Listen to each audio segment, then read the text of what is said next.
Assalamualaikum warahmatullahi wabarakatuh.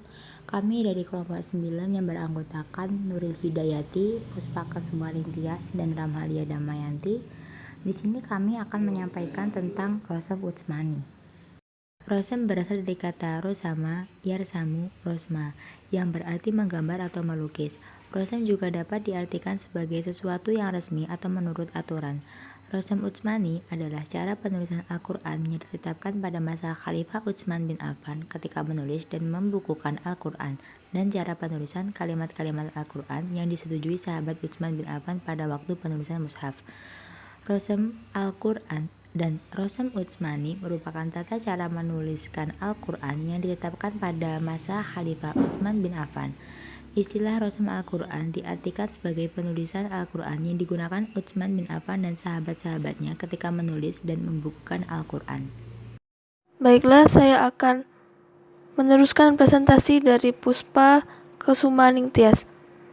Poin kedua, ciri-ciri Rosam Utsmani. Ciri-ciri Rosam Utsmani Al-Quran. Mushaf Utsmani mempunyai 9 ciri, yaitu 1. Terdiri dari 488 halaman dari halaman 2 sampai dengan halaman 485. Yang kedua, setiap juz dimulai pada awal halaman ganjil, kecuali juz 1 yang dimulai dari halaman 2. Ketiga, setiap juz terdiri dari 16 halaman, kecuali juz 1 dan juz 30 yang masing-masing berisi 15 dan 21 halaman. 4. Setiap halaman hanya berisi 18 baris, ayat dan non-ayat, kecuali halaman 2, 3, dan 485 yang masing-masing berisi 7 dan 10 baris, ayat dan non-ayat. 5. Setiap halaman diawali dengan permulaan ayat dan diakhiri dengan akhir ayat, kecuali halaman 484. Ayat keempat surat Al-Lahab terpotong dan bersambung dengan awal halaman 485. 6. Jumlah ruku ada 558, termasuk 1 ruku pada surat Al-Fatihah. 7. Basmalah bukan ayat, melainkan payung segala surat, kecuali surat At-Taubah. Ayat ke-7 surat Al-Fatihah dimulai dari kata ghairil. 8. Jumlah ayat ada 6236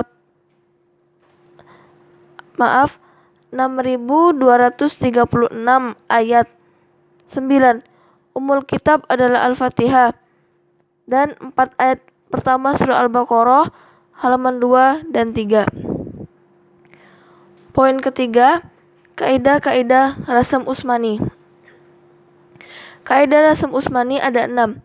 Yang pertama, hazfu. Hazfu artinya membuang.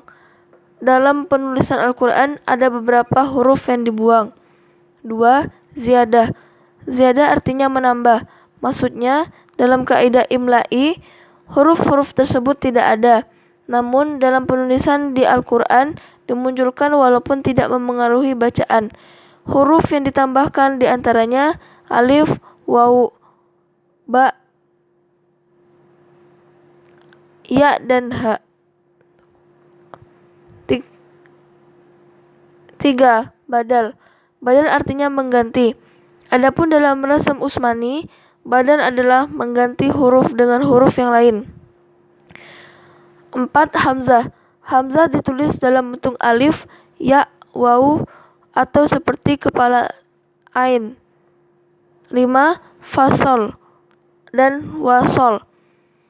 Yang disebut fasol atau wasol adalah pemisah atau penggabungan dalam penulisan. Istilah lainnya adalah maqtu dan mausul, namun maksudnya sama. Dalam Al-Quran ada 2 kata yang ditulis bersambung, namun kadang pula ditulis terpisah. Kata yang terdapat 2 qiraat dan ditulis salah satunya. Apabila ada kata yang dibaca berbeda oleh para ahli qiraat, maka penulisannya hanya satu saja. diambil dari yang paling banyak menggunakan.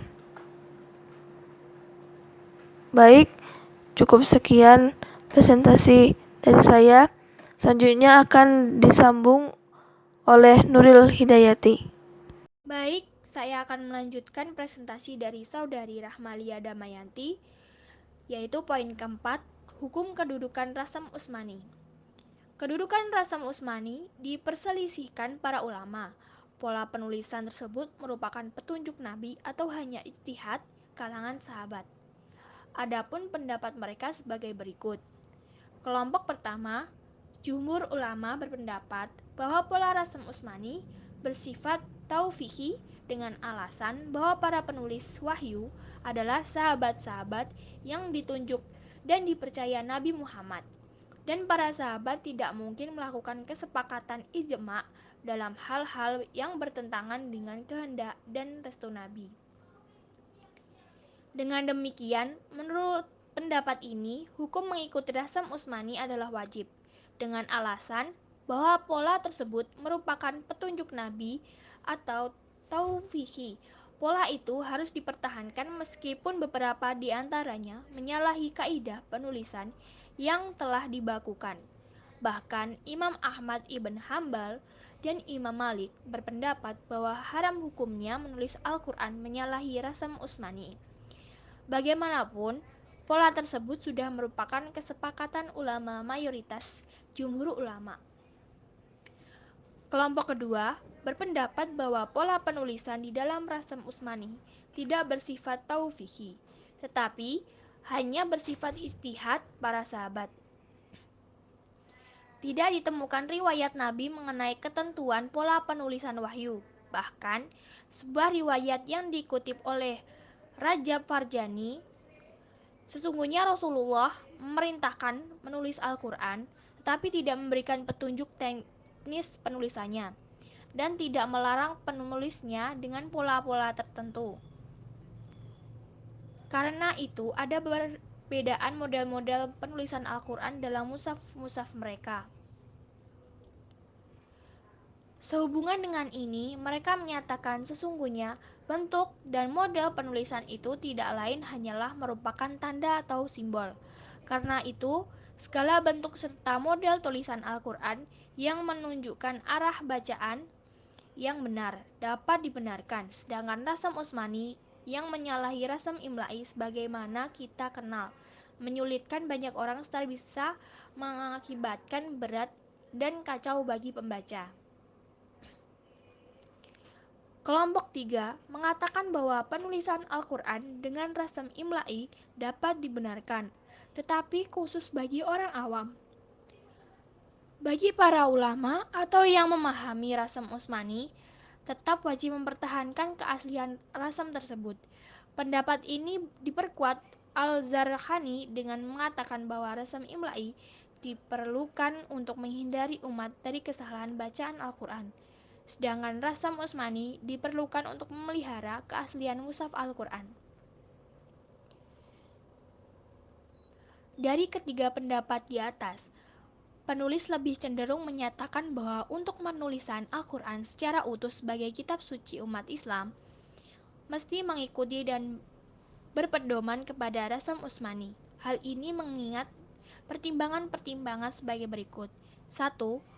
Agar umat Islam di seluruh dunia memiliki kitab suci yang seragam dalam pola penulisannya sesuai dengan pedoman aslinya.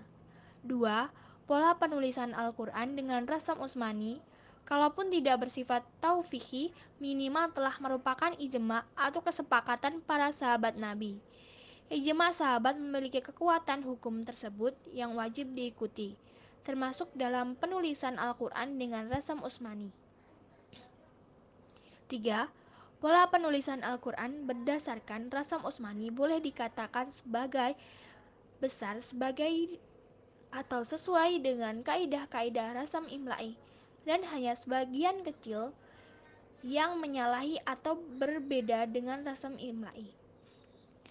Mungkin cukup itu yang dapat kami sampaikan. Apabila dalam penyampaian makalah kami banyak kesalahan dan memiliki banyak kekurangan. Mohon maaf sebesar-besarnya. Sekian, terima kasih. Wassalamualaikum warahmatullahi wabarakatuh.